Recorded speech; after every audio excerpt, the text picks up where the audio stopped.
नमस्कार दोस्तों, स्वागत है आपका हमारे चैनल में। जैसा कि आप सब जानते हैं, भारत त्याग और तिष्ठता की भूमि है। भारतीय सनातन परंपरा स्वतः स्फूर्त जीवन का विज्ञान है। फिर भी भारत की सनातन भूमि पर जब भी साधु संत सन्यासी ग्रह त्यागी अध्यात्म के पथिकों की बात होती है तो लोग तपाक से कह देते हैं कि जिन्हें कोई काम नहीं है वही ये सब बनते हैं या ऐसे मार्गों का अनुसरण करते हैं।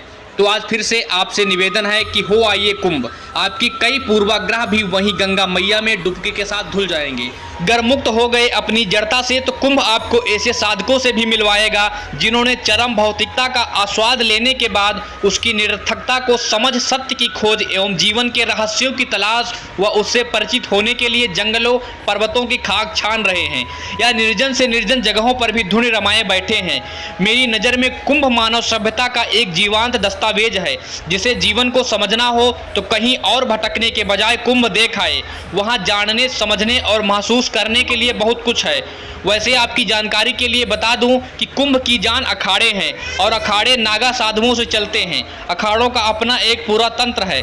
अगर कुंभ गए तो अखाड़ों को समझे बिना आपकी यात्रा अधूरी होगी। नागा साधु होना कोई मजाक नहीं है। संयम और साधना की कठिन परीक्षा के बाद ही किसी को नागा साधु की उपाधि दी जाती है। नागा साधु होने का मतलब है सर्वस्व त्याग कर, यहाँ तक कि अपनी 7 पीढ़ियों का पिंडदान कर इस पथ पर आगे बढ़ना।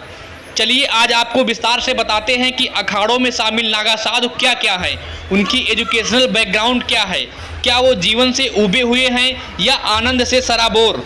आज तमाम उच्च शिक्षित युवा भी आखिर क्यों शामिल होना चाहते हैं अखाड़ों में। भौतिक सुख सुविधाओं को छोड़कर नागा साधु बन इतना कठिन जीवन जीने के निर्णय के पीछे आखिर क्या रहस्य है।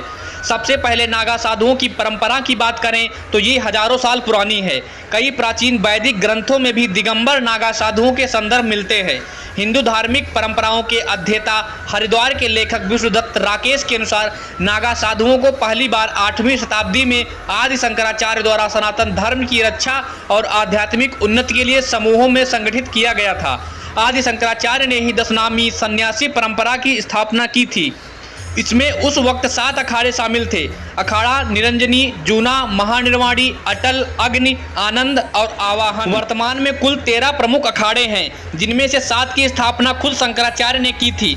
इनकी स्थापना का शुरुआती उद्देश्य आध्यात्मिक साधना के साथ शस्त्र संचालन में भी प्रवीण हो हिंदू मंदिरों और आम लोगों को मुगल आक्रमणकारियों से बचाना था। शस्त्र और शास्त्र दोनों में प्रवीण राकेश कहते हैं अखाड़े के सदस्य शास्त्रों के साथ शस्त्र विद्या में निपुण होते थे ताकि अपने देश और धर्म की रक्षा के लिए जरूरत पड़ने पर यज्ञ की समिधा के साथ अपने प्राणों की आहुति देने के लिए भी तैयार रहें। शास्त्रों में भाले को अखाड़े के प्रतीक के रूप में अपनाया गया था। अभी भी नागा साधुओं द्वारा उन शास्त्रों की पूजा की जाती है। साथ ही अखाड़े अपनी सुरक्षा के लिए भी रखते हैं। अखाड़े की अपनी शस्त्र प्रवीणता का परिचय कुंभ के शाही स्नान के समय प्रदर्शित भी करते हैं। हालांकि अब किसी मुगल आक्रमणकारी का खतरा नहीं है, फिर भी शस्त्र और शास्त्र दोनों की जुगलबंदी आत्मनिर्भरता के प्रतीक के रूप में आज भी अखाड़ों की शान है। बता दें कि नागा साधुओं ने सनातन धर्म के रक्षार्थ योद्धाओं के रूप में कई लड़ाइयों में भाग लिया। ऐसे ही एक वाकया है 1664 में जब औरंगजेब के सेनापति मिर्जा अली तुरंग ने काशी पर हमला किया तो हजारों नागाओं ने सैनिकों की भांति युद्ध किया और काशी विश्वनाथ मंदिर की सुरक्षा में मदद की। 1666 में जब औरंगजेब की सेना ने हरिद्वार पर हमला किया तो भी नागा साधु उनका विरोध करने के लिए योद्धाओं के रूप में आगे आए। आज ऐसे ही कई मंदिर और औरंगजेब के समय ध्वस्त हो मस्जिद बनने से रह गए, उसमें तत्कालीन शासकों के साथ नागा साधुओं का बड़ा योगदान है। प्राचीन काल में जिस उद्देश्य से अखाड़ों की स्थापना की गई थी, अखाड़ों ने उसे पूरा करने में खुद को समर्पित कर दिया। विदेशी आक्रांताओं से जीवन के लक्ष्यार्थ लड़ना भी जीवन साधना ही है। हालांकि अब अखाड़ों का प्रमुख कार्य धार्मिक आध्यात्मिक साधना ही है। साथ ही समाज के भलाई के लिए भी अखाड़े कई कार्यक्रम संचालित कर रहे हैं। सबसे प्रसिद्ध निरंजनी अखाड़ा वर्तमान अखाड़ों में सबसे बड़ा अखाड़ा जूना अखाड़ा है। इसके बाद निरंजनी और महानिर्वाणी अखाड़ा है। इसके अध्यक्ष श्री महंत और अखाड़ों के प्रमुख आचार्य महामंडलेश्वर के रूप में जाने जाते हैं। सभी अखाड़ों में निरंजनी अखाड़ा सबसे प्रसिद्ध है। इतना ही नहीं, दुनियावी पैमाने पर भी इसमें सबसे ज़्यादा क्वालिफाइड साधु संत हैं, जिसमें करीब 70% नागा साधुओं ने हायर एजुकेशन हासिल की है। अखाड़ों के पदाधिकारियों में से 100 से ज़्यादा महामंडलेश्वर और 1100 से ज़्यादा संत महंत उच्च शिक्षित हैं। इनमें doctor, law expert, professor, Sanskrit के विद्वान और आचार्य भी शामिल हैं। इस अखाड़े के महेशानंद गिरी जियोग्राफी के प्रोफेसर हैं, तो वहीं बालकानंद जी डॉक्टर और पूर्णानंद गिरी लॉ एक्सपर्ट और संस्कृत के विद्वान हैं। संत स्वामी आनंद गिरी नेट क्वालिफाइड हैं। वे IIT खड़गपुर, IIM शिलांग में लेक्चर दे चुके हैं। फिलहाल बनारस के PhD कर रहे हैं। संत आशुतोष पुरी भी नेट क्वालिफाइड और PhD कर चुके हैं। हाल ही में प्रयागराज कुंभ में कई युवा नागा साधु भी बने हैं। बीते दिनों हुए दीक्षा समारोह में हजारों युवाओं ने अपने बाल त्यागे और पिंड दान कर रात भर चली साधना के बाद ये सभी प्राचीन परंपरा के अनुसार नागा साधु बने हैं। शायद आपको हैरानी होगी कि इनमें भी बड़ी संख्या में इंजीनियरिंग और मैनेजमेंट के ग्रेजुएट शामिल हैं।